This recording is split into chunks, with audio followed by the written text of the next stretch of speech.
നമ്മുടെ അഖീദ നമ്മൾ ആദ്യം ഉറപ്പിക്കുക. എന്നിട്ടാണ് ദഅവത്തുമായി ഇറങ്ങേണ്ടത്. അല്ലാതെ ഒന്നും പഠിക്കാതെ നമ്മൾ ദഅവത്തോടെ ഇറങ്ങിയിട്ടെങ്കിൽ നമ്മൾ തെറ്റിപ്പോണത് നമ്മൾ അറിയുകയില്ല. അതുകൊണ്ട് 10 അസ്ലുകളിൽ ഒന്നാമത്തെ അസ്ല് അൽ ഇഹ്തിമാമു വൽ ഇനായതു ബിതലബിൽ ഇൽമി ശർഈ.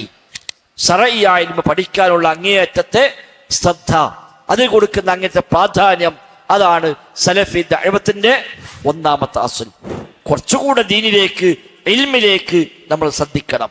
ഉസൂലുൽ സലാസ പോലെ, ഖവായിദുൽ അർബഅ പോലെ, കശ്ഫു ശുബ്ഹാത്ത് പോലെ, നവാഖിദുൽ ഇസ്ലാം പോലെ, കിതാബു തൗഹീദ് പോലെ, അഖീദത്തുൽ വാസിത്തിയ്യ പോലെ, അഖീദ ത്വഹാവിയ്യ പോലെ ഒക്കെയുള്ള ഗ്രന്ഥങ്ങളെ പഠിക്കാൻ ഏതു സാധാരണക്കാരും ശ്രദ്ധിക്കണം.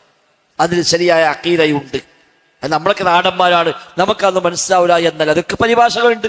മലയാളത്തിൽ വായിച്ചാൽ മതി, അറബി കിതാബിനെ വായിച്ചോളുന്നില്ല. അതിനൊക്കെ പരിഭാഷ ലഭ്യമാണ്. ആ പരിഭാഷകൾ വായിക്കാം. അതിന് ദർസുകൾ ലഭ്യമാണ്, ക്ലാസുകൾ ലഭ്യമാണ്. യൂട്യൂബിൽ കയറിയ ഏത് ഭാഷയിലും ഇതിലൊക്കെ ക്ലാസ് കിട്ടും. ഇംഗ്ലീഷിലുണ്ട്, മലയാളത്തിലുണ്ട്, അറബിയിലുണ്ട്. ഏത് ഭാഷയിലും ഈ ഗ്രന്ഥങ്ങളിലൊക്കെ ദർസുകൾ നമുക്ക് ലഭ്യമാണ്. നമുക്ക് വിശ്വസിക്കാവുന്ന അഖീദയിൽ ശരിയാണ് ഉറപ്പുള്ള ഉസ്താദുമാരുടെ പണ്ഡിതന്മാരുടെ ക്ലാസുകൾ ഉപയോഗപ്പെടുത്തി